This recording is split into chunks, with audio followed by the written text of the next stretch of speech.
오늘 담임 목사님께서 이제 아프리카 모잠비크 선교 중에 계셔서 제가 이렇게 설교를 하게 되었습니다. 말씀을 전할 때 성령의 인도하심으로 큰 은혜가 되는 귀한 시간이 되시기를 바랍니다. 제가 설교를 준비하면서 눈물 한 방울이라는 책을 읽게 되었습니다.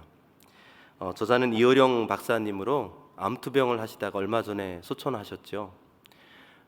인생의 마지막 노트라는 부제가 있는 이 책을 읽으면서 오늘 다윗의 심정과 참 비슷한 그런 시를 발견하게 되었습니다.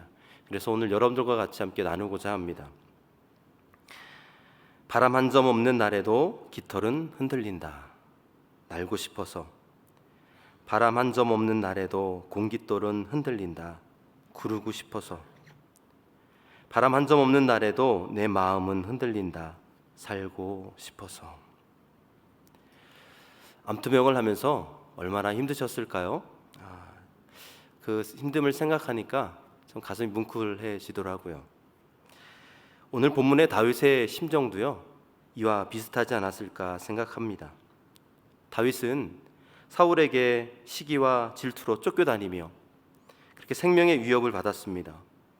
사울의 추격이 얼마나 끈질겼던지 죽을 뻔한 적이 한두 번이 아니었죠.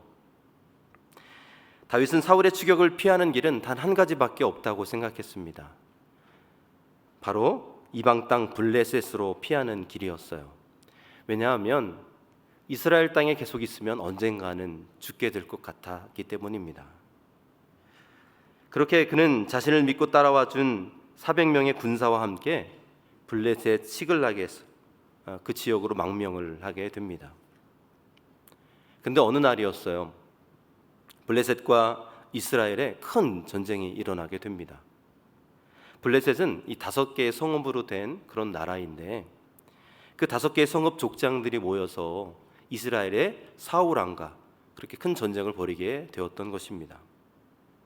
이때 블레셋의 대표인 아기스 왕이 다윗을 찾아와서 다윗에게 당신의 군대도 이 전쟁에 참가했으면 좋겠다 라고 하는 그런 이야기를 전합니다. 다윗은 난감해졌어요. 왜냐하면 그 전쟁에 참가하자니 동족들과 싸우게 되는 것이고 또 그 전쟁을 피하자니 아기스 왕에게 밉보이는 것이고 참 난감한 상황이었습니다. 그런데 다윗은 그 요청을 거절할 수가 없었습니다. 왜냐하면 또 가족들, 그 부하의 가족들이 다 블레셋 땅에 머물고 있었기 때문이었어요. 다윗은 어쩔 수 없이 군대를 이끌고 그 전쟁터로 향하여 올라가고 있었습니다. 그런데 이 블레셋의 5개 성읍 중에 이 4개의 성읍 족장들이요 모여서 회의를 한 거예요. 아니, 이스라엘과 전쟁을 벌이는데 왜 이스라엘 사람이 우리 편이 되어야 하느냐라는 것이었어요. 만약에 그 사람이 전쟁을 하다가 돌변해서 배반해서 우리를 공격하면 어떻게 하느냐라는 생각이었어요. 그래서 다윗을 전쟁에 참가시키지 못하게 합니다. 그래서 군대를 이끌고 올라가던 다윗은요 회군을 하였어요. 다시 되돌아 내려오게 되었습니다. 그래서 이제 시글락으로 망명지였던 시글락으로 내려오게 된 것이죠. 그런데 시글락에 내려와 보니까 아주 난리가 났습니다.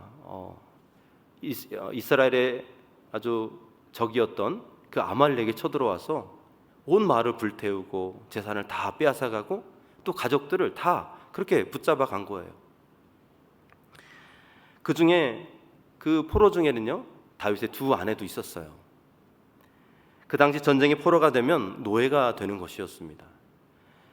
만약에 다윗이 때맞춰 돌아오지 않았더라면 이들은 영영 되찾을 길이 없었을 것입니다. 이 다윗의 군대는 이 상황을 보고요 이제 대성통곡하는 거예요. 아니, 어떻게 이럴 수가 있느냐. 그렇게 힘들게 3일간에 걸쳐서 다시 돌아왔건만 마을은 다 불타고 처와 자식들은 모두 붙잡혔으니 참으로 대성통곡할 만도 하지요. 이때 리더였던 다윗은요 큰 곤경에 빠지게 됩니다. 어떻게 해야 할까? 아마도 갑자기 많은 생각들로 머리가 혼란스러워졌을 것입니다. 그러나 여러분, 사람의 진면목은요 좋은 날과 평상시가 아니라 위기 속에서 드러나지 않습니까? 이 다윗은 이 위기 속에서 다윗의 진면목을 그렇게 드러내게 됩니다. 그렇다면 여러분, 여기서 다윗이 어떻게 이 위기를 헤쳐나가게 되었을까요? 6절 말씀을 보면요, 이렇게 말씀하고 있습니다. 군인들이 저마다 아말렉들을 아들 딸들을 잃고 마음이 아파서 다윗을 돌로 치자고 말할 정도였으니 다윗은 큰 공경에 빠졌다. 그러나 다윗은 자기가 믿는 주 하나님을 더욱 굳게 의지하였다. 다윗은 먼저 주님을 더욱 굳게 의지하였다 말씀합니다. 사실 지금 다윗의 상황은 급박한 상황이었어요. 다윗을 따르던 많은 군인들도 다윗을 돌로 치려고 하고 있었습니다. 그러니 다윗은 마음이 어떻을까요? 복잡했습니다. 그러나 여러분, 다윗은 흔들리지 않았어요. 오히려 자기가 믿는 주 하나님을 더욱 굳게 의지하였다라고 성경은 말씀하고 있습니다. 이것이 바로 위기 때에 드러난 다윗의 진면목이었던 것이죠. 다윗은 갑자기 나타난 어찌할 수 없는 상황과 사건 속에서 하나님을 신뢰하고 의지하며 나아갔습니다. 그는 인간적인 방법으로 위기를 돌파하려고 하지 않았습니다. 사람에게 잘 보이려고도 하지 않았습니다. 만약 그랬다면 그는 절대 답을 얻을 수 없었을 것입니다. 그는 오로지 하나님만을 신뢰했습니다. 그리고 하나님만을 의지했습니다. 그랬기에 주님이 주시는 용기를 가지고 나아갈 수가 있었던 것입니다. 여러분, 우리도 살아가다 보면요, 이렇게 급박한 상황과 환경을 만날 때가 있지요. 어떻게 해야 할지 정말 몰라서 아무것도 할 수 없을 그럴 때를 만나기도 합니다. 그러나 그러할지라도 다윗과 같이 흔들리지 말고 견고하게 서서 하나님만을 더욱더 신뢰할 수 있는 우리 모든 좋은교회 성도님들이 되시길 바랍니다. 선한 목자이시고 살아서 역사하시는 그분만을 의지하시는 여러분이 되시기를 바랍니다. 그럴 때 여러분, 그 상황과 사건에 대한 문제의 답이 보이기 시작하는 것입니다. 그리고 그 문제들이 주님의 방법으로 해결되는 놀라운 역사를 보게 될 줄로 믿습니다. 이제 다윗은요, 이 흔들리지 않는 믿음으로 하나님을 신뢰하며 의지하며 나아갔을 때 아주 좋은 방안이 생각나게 되었습니다. 7절 말씀입니다. 다윗이 아히멜렉의 아들 제사장 아비아달에게 말하였다. 어서 나에게 에봇을 가져다 주시오. 아비아달이 에봇을 다윗에게 가져오니. 다윗은요, 제사장들이 입는 에봇을 가져와 달라고 요청합니다. 그리고 그 에봇을 입었어요. 그런데 여러분, 왜 에봇을 가져오라고 했을까요? 이 에봇에는요, 우림과 둠밈이 있어요. 그러니까 하나님의 뜻을 묻는 우림과 둠밈이 있었기 때문이었습니다. 즉 하나님의 뜻을 묻기 위해서 다윗은 이 에봇을 가져오라고 한 것입니다. 다윗이 하나님께 기도하고 있는 것입니다. 그런데 우리는 여기서 잠깐 생각해 볼 것이 있습니다. 여러분, 지금 다윗의 가족과 그 부하의 가족들이 모두 잡혀간 상황이 아닙니까? 그리고 그때가 얼마 되지 않은 때였어요. 그래서 바로 적들을 따라가서 가족들을 다시 되찾아와야 하는 그런 당연한 상황이었다라는 것이죠. 그런데 다윗은 그 당연한 것을 하나님께 묻고 있습니다. 다윗이 하나님께 기도하고 있는 거예요. 다윗이 이렇게 기도할 수 있었던 이유가 무엇이었을까요? 다윗은 평상시에 하나님과 친밀한 관계가 견고하게 세워져 있었기 때문이었습니다. 사랑하는 여러분, 우리는요, 이 다윗의 기도를 배워야 합니다. 그것은 당연한 것이라 할지라도, 상식적인 것이라 할지라도 기도하는 것입니다. 당연한 것이라도 하나님의 뜻을 묻고 기도하는 것입니다. 왜냐하면 이것이 하나님의 친밀함을 유지하는 비결이기 때문입니다. 여러분, 우리의 신앙의 목표는요, 하나님과 친밀함을 유지하는 것에 두어야 합니다. 우리의 신앙의 목표가 결과론적으로 사업이 잘 되는 것에 있고 또 시험에 합격하고 돈을 많이 벌게 되는 것에 있다면 그것은 잘못된 신앙의 목표입니다. 왜 그런 줄 아십니까? 그 결과에 따라서 우리의 신앙의 상태가 달라질 수 있기 때문이에요. 또한 그 신앙은 금방 무너지기 쉽기 때문입니다. 이런 신앙은 하나님이 기뻐하지 않은 신앙이기 때문이에요. 그러나 우리의 신앙의 목표를 하나님과 친밀함을 유지하는 것에 둔다면 어떤 상황과 환경이 다가와도 우리를 가장 사랑하셔서 가장 좋은 길로, 선한 길로 인도하시는 그 하나님을 신뢰할 수 있습니다. 그럴 때 우리 인생에 참 만족과 기쁨이 있게 되는 것이죠. 또한 여러분, 우리가 당연할지라도 기도해야 되는 이유가 있습니다. 그것은 우리가 주님이 주시는 은혜로 살아가야 하는 그런 존재들이기 때문이에요. 그리스도인은요, 내 힘으로 사는 존재가 아닙니다. 주님이 주시는 힘으로 살아가는 존재인 줄로 믿습니다. 이렇게 기도는요, 인간이 취할 수 있는 가장 겸손한 행위라는 것입니다. 그렇기 때문에 사소한 것이라도, 당연한 것이라도 늘 기도할 수 있어야 합니다. 그러므로 여러분, 오늘 다윗이 당연한 것이라도 하나님께 묻고 기도했던 것처럼 당연한 것이라도 기도할 수 있는 여러분이 되시기를 바랍니다. 그 겸손의 기도를 회복하셔서 다윗과 같이 하나님과 늘 친밀함을 유지하시고 주님이 주시는 은혜와 힘으로 살아가는 복된 저와 여러분이 되시기를 주님의 이름으로 축복합니다. 이제 당연한 것이라도 하나님께 묻는 다윗에게 하나님께서 또 응답을 해주십니다. 8절 말씀을 볼까요? 주님께서 그에게 대답하셨다. 내가 틀림없이 따라잡고 또 틀림없이 되찾을 것이니 추격하여라. 다윗이 주님이 주신 이 명확한 메시지를 따라서 지치고 비통에 잠긴 병사들을 이끌고 아말렉을 추격하기 시작합니다. 그렇게 다윗은 아말렉을 추격하다가 부솔 시냇가에 다다르게 되었어요. 여러분, 그런데요, 우리 그리스도인이 항상 조심해야 될 것이 있습니다. 하나님의 정확한 뜻을 쫓아서 순종하여 길을 떠났다고 해서 어려움이 생기지 않는 것이 아닙니다. 분명히 하나님이 가라해서 간 길인데도 어려움이 생기고 또 문제가 생기게 마련이라는 것이죠. 지금 상황도 그렇습니다. 다윗이 정확한 하나님의 뜻을 묻고 군대를 이끌고 추격에 나섰는데도 뜻하지 않은 어려움을 만나게 된 것이에요. 구절을 보면 이런 어려움입니다. 다윗은 데리고 있는 부하 600명을 거느리고 출동하였다. 그들이 부솔 시내에 이르렀을 때에 나고자들이 생겨서 그 자리에 머물렀다. 그러니까 부솔 시내가에 이르렀을 때 뜻하지 않은 일이 생기게 된 것입니다. 함께한 사람들 중 200명 가량이 지쳐서 도저히 못 가겠다고 한 것이에요. 낙오병이 생긴 것입니다. 200명 가량이면요, 여러분, 다윗이 600명을 데리고 추격하지 않았습니까? 그러니까 3분의 1이 그렇게 낙오하게 된 것입니다. 정말 많은 인원이 낙오한 것이죠. 상식적으로 이해가 되지 않는 그런 군대의 모습 아닙니까? 어떤 병사들은 이렇게도 얘기했을 거예요. 야, 누구는 안 힘드냐? 너만 힘드냐? 그렇게 얘기하면서 불평했을 것입니다. 사실 그 당시 이런 낙오병들은요, 죽여도 뭐라 할 사람이 없었어요. 전쟁하러 가는데, 그것도 잃어버린 가족들을 되찾으러 가는데 낙오라니요, 힘들다니요. 그런데 여러분, 다윗은요, 그렇게 무자비하게 행하지 않았습니다. 그는 힘들고 지쳐서 못 가겠다는 그 200명을 부솔 시냇가에 그대로 머물게 내버려 두었다라는 것이죠. 다윗의 이러한 행동은요, 그의 삶의 우선적 가치가 어디에 있는지를 우리에게 알려주고 있습니다.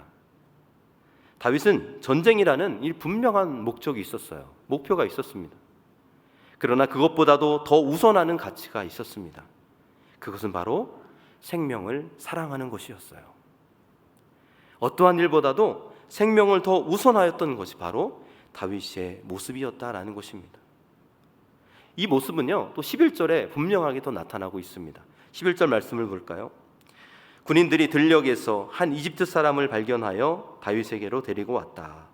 그들은 그에게 빵을 주어 먹게 하고 물도 주어 마시게 하였다.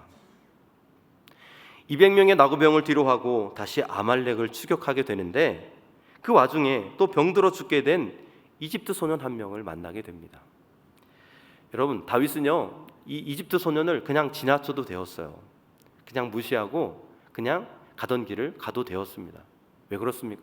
지금 상황이 급박하잖아요.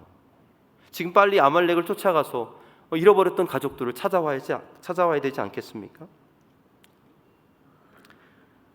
그런 다윗이었습니다. 그런데 다윗은요, 전쟁보다도 생명을 더 우선적 가치에 두었기에 그 소년을 잘 보살피고 돌보아주게 됩니다. 마태복음서 25장 40절을 보면 예수님께서 보잘것없는 한 생명이 얼마나 중요한지를 말씀하셨어요. 이렇게 말씀합니다. 내가 진정으로 너희에게 말한다. 너희가 내 형제 자매 가운데 지극히 보잘것없는 사람 하나에게 한 것이 곧 내게 한 것이다. 제가 서울에서 교회를 개척했을 때의 일입니다.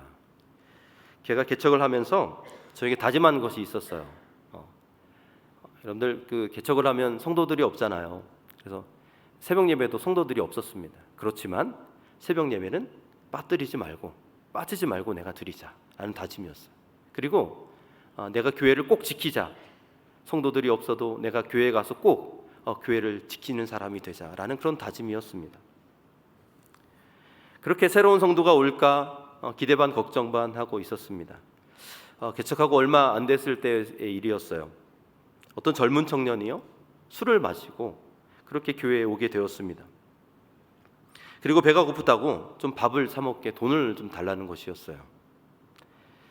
저는 그 청년이 참 안 돼 보이더라고요. 이렇게 옷도 허름하고 이렇게 냄새도 나고 좀 불쌍해 보였어요. 어쩌다가 저렇게 젊은 사람이 저렇게 되었을까? 그런 마음이었어요. 그래서 그렇지만 제가 돈은 줄 수 없고 내가 밥은 줄 수 있다. 그렇게 얘기를 했습니다. 그랬더니 좀 배가 많이 고팠나 봐요. 좀 힘들었나 봐요. 그러면 그 밥이라도 좀 주십시오. 그러더라고요. 그래서 제가 이제 개척했을 때 조그만 주방이 옆에 있었는데 거기에 좀 이렇게 먹을 것이 있었거든요. 그래서 그 청년이 이렇게 차려주게 되었습니다. 참 맛있게 먹더라고요. 이렇게 맛있게 먹고 난 다음이었는데 얼마 있다가 바로 화장실에 가서 다 토를 하는 거예요. 알고 봤더니 술을 너무 많이 먹은 거예요. 그러니까 밥은 안 먹고 술을 먹게 되다 보니까 그 속에서 밥을 받지 못하는 거예요. 그러니까 다 토해내는 거예요. 참 안타까웠어요. 그래서 제가 할 수 없이 좀 제가 가지고 있던 돈을 좀 주면서 우리 잘 지내라고, 왜 젊은 사람이 그렇게 사냐고 그러면서 예수님을 믿으라고 그렇게 돌려보내게 되었습니다. 그 이후로 그 청년은 이제 교회에 오지 않았는데요. 제가 그 이후에 참 후회되었던 일이 있었어요. 내가 그 청년을 위해서 좀 기도해 주었으면 어땠을까? 내가 청년을 붙잡고 내가 잠깐 기도해도 되겠느냐고 그렇게 좀 내가 기도하고 보냈으면 어땠을까라는 그런 후회가 남았습니다. 제가 이러한 경험을 하면서요, 우리 하나님께서는 지극히 한 영혼을 섬기는 것이 참 그것을 기뻐하시는구나라는 것을 좀 다시 한번 그때 깨닫게 되었습니다. 여러분, 주님께서는요, 지극히 한 작은 영혼에게 베푼 사랑이 하나님 나라의 중요한 가치가 된다고 말씀하고 있습니다. 이렇게 한 영혼을 귀하게 여기는 가치가 바로 하나님 나라의 영성입니다. 다윗이 바로 이런 영성을 지니고 있었던 것입니다. 사랑하는 여러분, 여기에 우리 그리스도인의 아주 중요한 가치를 발견하게 됩니다. 바로 생명에 대한 사랑입니다. 왜냐하면 예수님께서 우리를 그렇게 사랑하셨기 때문이에요. 보잘것없는 비천한 저를, 그런 존재인 저를 십자가에서 자신의 생명을 버리면서까지 사랑하신 것입니다. 그러므로 그 사랑을 받은 우리도 예수님과 같이 생명을 귀하게 여기고 사랑하는 자가 되어야 되는 것이죠. 바라기는 지극히 보잘것없는 생명이라도 귀하게 여기며 나아가는 여러분이 되시길 바랍니다. 그런 존재를 사랑할 수 있는 우리 좋은 교회 모든 성도님들이 다 되시기를 주님의 이름으로 축복합니다. 이렇게 생명 사랑을 우선 가치에 두었던 이 다윗으로 인하여서요, 이 다 죽어가던 이 이집트 소년이 살아나게 됩니다. 그리고 이 아말렉을 추격하는데요, 이 소년이 아주 중요한 정보를 제공하게 되죠. 15절을 보겠습니다. 다윗이 그에게 또 물었다. 내가 나를 그 습격자들이 있는 곳으로 데려다 주겠느냐? 그가 대답하였다. 저를 죽이지 아니하시고 저를 주인의 손에 넘기지도 아니하시겠다고 하나님의 이름으로 저에게 맹세하시면 그 습격자들이 있는 곳으로 모시고 가겠습니다. 그 소년은 지금요 아말렉 군대가 어디 있는지 알고 있었던 것입니다. 그래서 생명을 살려준 보답으로 다윗에게 그곳을 알려주게 되는 것이죠. 이 다윗의 군대는요 그렇게 소년이 말대로 그 현장을 급습하게 되었습니다. 그런데 이 아말렉 군대가 어떻게 하고 있었습니까? 승리에 취해서 술 마시고 노래 부르고 그렇게 흥청망청 놀고 있었다라는 것이죠. 그러니 여러분 전쟁이 되겠습니까? 전쟁은 하나만 하나였죠. 다윗의 군대는요 이 전쟁을 하러 간 것이 아니었습니다. 하나님이 준비하신 승리를 확인하러 간 것이었습니다. 이런 걸 보면 전쟁은 우리가 하는 게 아님을 다시 한번 깨닫게 됩니다. 전쟁은요 철저히 하나님께 속해 있는 줄로 믿습니다. 다만 우리는 뭐예요? 그 하나님의 승리를 거두기만 하면 되는 것입니다. 그러므로 여러분 여러 가지 어려운 일로 고심하고 계십니까? 그러면 주님께 다 맡겨버리시기 바랍니다. 주님께서 처분해 주시도록 다 맡기며 나아가시기 바랍니다. 그러면 주님께서 우리가 생각하지 못한 방법으로 해결해 주실 줄로 믿습니다. 이제 다윗의 군대는요 잡혀갔던 가족들을 모두 되찾게 되었어요. 재산들도 다 되찾게 되었습니다. 그리고 전리품들도 다 되찾게 되었어요. 그리고 그 빼앗긴 전리품들을 가지고 이제 다시 시글락으로 되돌아가는 길이었어요. 얼마나 마음이 좋았을까요? 그렇죠? 잃어버린 가족들을 되찾고. 근데 그렇게 돌아가는 길에 여러분들 누구를 만나게 되었을까요? 그 부솔 시냇가에서 낙오되었던 그 낙오병들을 만나게 된 거예요. 근데 여기에서 이 낙오병들을 만나면서 또 문제가 발생하게 됩니다. 22절 말씀인데요. 제가 읽어드릴게요. 그러나 다윗과 함께 출전하였던 군인들 가운데서 악하고 야비한 사람들은 거기에 남아있던 이들이 못마땅하여 자기들과 함께 출전하지 않았던 군인들에게는 되찾은 물건을 하나도 돌려주지 말고 다만 각자의 아내와 자식들만 데리고 가게 하자고 우겼다. 이제 다윗의 군대는 아말렉을 물리치고 전리품을 많이 취하였는데 분배하는 문제가 생기게 된 것이죠. 그때 다윗과 함께 전쟁을 치렀던 사람들 중에 좀 악하고 야비한 사람들이 있었어요. 그들은 부솔 시냇가에 머물렀던 사람들에게는 나눠주지 말자라고 그렇게 우기게 된 것입니다. 여러분 어떻게 보면 야 뭐 너무하다 그냥 뭐 나눠주지 그러냐 그런 생각이 들 수도 있지 않습니까? 그런데 여러분 그들의 논리는 당연한 것이었어요. 그들의 논리는 맞습니다. 여러분 우리 같아도 내 목숨을 다 바쳐가지고 싸워서 얻은 전리품인데 피곤하다고 부솔 시냇가에서 물장구 치면서 놀았던 그 사람들에게 나눠주고 싶었겠습니까? 절대 그렇지 못했을 것입니다. 아마 아내와 자식들만 돌려주자고 했을 것이에요. 그런데 이것이 바로 여러분 율법적 사고라는 걸 아십니까? 율법의 시대를 살아가고 있는 자들의 사고라는 것이에요. 여러분 우리는 지금 무슨 시대를 살아가고 있습니까? 은혜의 시대를 살아가고 있는 줄로 믿습니다. 여러분 우리는 지금 은혜의 시대를 살아가고 있어요. 은혜의 시대를 살아가는 우리는 달라야 합니다. 그렇다면 우리가 어떻게 달라야 할까요? 은혜의 시대를 살아가고 있는 우리는 어떻게 달라야 할까요? 그 다음에 이 다윗이 이 문제를 어떻게 해결하는지를 보면 잘 알 수 있습니다. 23절, 24절을 볼까요? 23절, 24절 말씀 제가 읽어드리겠습니다. 그러나 다윗은 그들을 달랬다. 동지들, 주님께서 우리를 지켜주시고 우리에게 쳐들어온 습격자들을 우리 손에 넘겨주셨소. 주님께서 우리에게 선물로 주신 것을 가지고 우리가 그렇게 처리해서는 안 돼요. 또 동지들이 제안한 이 말을 들을 사람은 아무도 없소. 전쟁에 나갔던 사람의 몫이나 남아서 물건을 지킨 사람의 몫이나 똑같아야 하오. 모두 똑같은 몫으로 나누어야 하오. 다윗은 이제 동지들아 이렇게 부르면서 같이 공평하게 분배할 것을 명하고 있습니다. 이유는 무엇이었습니까? 내가 얻은 게 아니라 누가 주셨기 때문에? 하나님이 주셨기 때문에. 하나님이 선물로 주셨기 때문에 모든 것이 하나님의 은혜였다라고 고백하고 있는 것이죠. 창세기 14장에 보면요, 이와 비슷한 사건이 하나 등장하게 됩니다.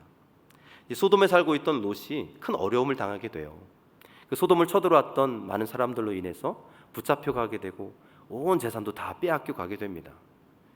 이 아브라함이 그 소식을 듣게 되었어요. 그래서 나오면서 길렀던 그 훈련된 병사들을 318명을 데리고 이제 롯을 구하러 가게 됩니다. 근데 참 어찌나 잘 훈련했던지 아주 그냥 바로 그 전쟁에서 승리를 하고 돌아오게 됩니다. 이제 롯을 데리고 또 재산들 빼앗겼던 재산들을 다 찾아서 돌아오게 되었어요. 그런데 두 왕이 이 아브라함과 이 롯을 맞이하게 됩니다. 그 왕은 바로 소돔 왕과 살렘 왕 멜기세덱이었어요.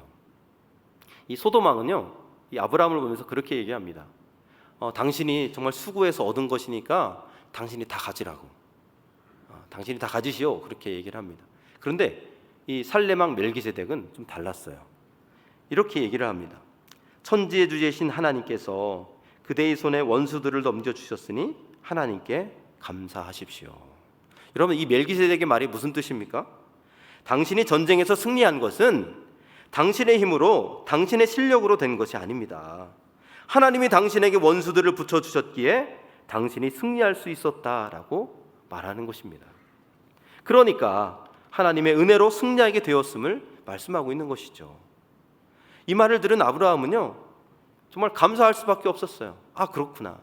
그래서 이 멜기세덱에게 무엇을 줍니까? 10의 1조를 드려요. 여러분, 이것이 바로 11조의 최초의 사건이죠. 여러분, 우리가 11조를 드리면서요, 우리가 아주 중요하게 생각해야 될 것이 있습니다. 11조는 나에게 주신 모든 것은 주님의 은혜로 얻은 것이라고 하는 그런 고백이 담겨져 있어야 하는 것입니다. 그러니까 10개 중에 1개만 주님의 것이 아니에요. 나머지 9개도 다 하나님의 것이므로 하나님께 뜻대로 사용하겠다고 하는 그런 고백을 담아서 드려야 된다라는 것입니다. 모든 것이 다 주님이 나에게 선물로 주신 것이기 때문이죠. 여러분, 11조를 드리실 때 그런 마음을 담아 드리시길 바랍니다. 모든 것은 다 주님이 주셨습니다. 그래서 이 감사한 마음으로 11조를 드립니다. 그렇게 나가시는 여러분 되시기 바랍니다. 근데 여러분, 우리는 여기서 또 한 가지 구제의 정신을 찾을 수 있어요. 우리가 가난하고 어려움을 당한 자들을 구제하는 것은 그들이 불쌍해서 도와주는 것이 아닙니다. 나누는 것이에요. 하나님이 나에게 은혜로 주신 것이기에, 선물로 주신 것이기에 나누어 주는 것입니다. 여러분, 온 우주 공간에 도움이라는 표현을 쓸 수 있는 분은요, 하나님 한 분밖에 안 계십니다. 하나님, 그리스도 외에는 돕는다는 말을 쓰기보다 주님이 주시는 은혜를 나눈다라는 표현을 써야 하는 것입니다. 왜 그렇습니까? 모든 것이 다 주님의 은혜로 얻은 것이기 때문이에요. 주님이 나에게 선물로 주신 것이기 때문입니다. 여러분, 제가 수련 목회자를 할 때 일이었어요. 제가 이제 수련 목회자를 하면서 지금의 아내를 만나서 이제 결혼을 하게 되었는데요. 이제 결혼을 하면서 달라진 것이 하나 있었어요. 결혼하기 전에는 그 성미를 안 주셨거든요. 근데 결혼을 하니까 이제 성미를 받아야 된다고 성미를 주시더라고요. 그래서 이제 성미를 받아서 이제 집에 가지고 갔는데, 그 당시에 저희 아내가 이제 직장만 다니다 보니까 별로 이렇게 할 수 있는 게 많이 없었어요. 그래서 지금은 좀 잘하지만 그 당시에는 뭐 여기 다 좀 처음 결혼하신 분들은 그러지 않을까 생각이 드는데, 그게 별로 할 수 있는 게 없어서 장모님 댁이 가까웠거든요. 그곳에 가서 이제 대부분의 끼니를 좀 해결하는 그런 때였습니다. 그러다 보니까 어때요? 그 쌀이 그대로 남아 있는 거예요. 그럼 이 쌀을 어떻게 할까? 이제 아내와 같이 이제 상의를 하는데, 그때 이제 교회에 참 어려운 분이 한 분 계셨어요. 그러니까 아들 한 명을 키우면서 또 몸에 또 장애가 있으셨고, 좀 어려우면 그분을 좀 도와주자. 그래서 그렇게 하자라는 마음을 먹고, 새벽 예배가 끝나고 몰래 이제 그 집을 찾아가서 쌀을 그렇게 놓고 오게 되었습니다. 근데 얼마가 지났을까요? 그분이 저에게 이제 과일을 조금 들고 오신 거예요. 이게 왜 들고 왔습니까? 뭡니까 이게? 그랬더니 그때 쌀을 주셔서 너무 감사했다고 그러는 것입니다. 참 이 세상에 비밀이 없는 것 같아요. 그렇게 이제 참 그때 좀 부끄러웠어요, 사실. 뭐 10kg짜리 쌀이었는데 그 얼마나 되겠습니까? 근데 저에게 감사하다고 그렇게 하는 그 모습이 참 제가 좀 부끄러웠던 그랬던 때가 있습니다. 근데 그 일을 겪으면서 하나님께서는 이렇게 별거 아니지만 나누는 것에 감동을 주시는구나. 이렇게 하나님이 주신 것들을 나누는 삶이 중요하구나라는 것을 그렇게 깨닫게 되었습니다. 요즘 100세 인생을 사시고 계신 분이시죠. 여러분들 요즘 103세가 되셨다고 하는데 김용석 교수님을 여러분 다 아시죠? 그 교수님한테 어느 기자가 물었어요. 어떻게 해야 행복한 인생을 살 수 있습니까? 그랬더니 그 교수님이 두 가지 대답을 하십니다. 첫 번째는 소유의 욕심을 버리고 만족하는 인생이 되어야 한다라는 것입니다. 돈과 권력, 명예, 그것은 소유의 욕심이라 가지면 가질수록 더 가지고 싶어진다는 것입니다. 그래서 만족할 수가 없다는 것이죠. 그러면 만족하는 인생이 되려면 어떻게 해야 하는가? 정신적 가치를 추구해야 된대요. 정신적 가치. 그분이 정신적 가치를 추구해야 된다고 말을 했지만 그것은 무엇일까요, 여러분? 성경에서 말하는 하나님 나라의 가치인 줄로 믿습니다. 그러면 그 하나님 나라의 가치를 추구할 때 행복할 수 있다라는 거예요. 소유에 욕심 부리지 않고 자유할 수 있다라는 것이죠. 두 번째로 어떻게 하면 행복할 수 있는가의 대답은 나누는 인생이 되어라라는 것이에요. 나누는 인생이 되어야 된다. 나의 이익을 위해 살지 말고 내가 가진 것을 다른 사람과 나눌 때에 행복한 인생이 된다. 내 그릇이 더 커지고 행복이 더 커지게 된다라고 그렇게 말씀하셨습니다. 참 나이가 103세시니까 그렇죠. 인생을 많이 사신 분 아닙니까?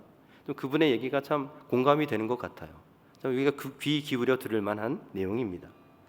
여러분 근데 여러분 이 그분이 말씀하신 것이요. 오늘 다윗이 추구했던 신앙의 모습이라는 것입니다. 사랑하는 여러분, 이 시간 우리도요 다윗과 같이 나의 모든 것은 주님의 은혜입니다. 주님의 선물입니다. 라고 고백하며 나갈 수 있기를 바랍니다. 받은 은혜를 넉넉히 나눌 수 있는 그런 여러분들의 마음이 되시길 바랍니다. 우리가 이렇게 잘 살게 된 것은 이렇게 구원의 기쁨을 누리며 살게 된 것은 모두 주님의 은혜입니다. 내가 잘해서 내가 열심히 살아서 그렇게 된 것이 아닙니다. 지금의 내가 있는 것이 아닙니다.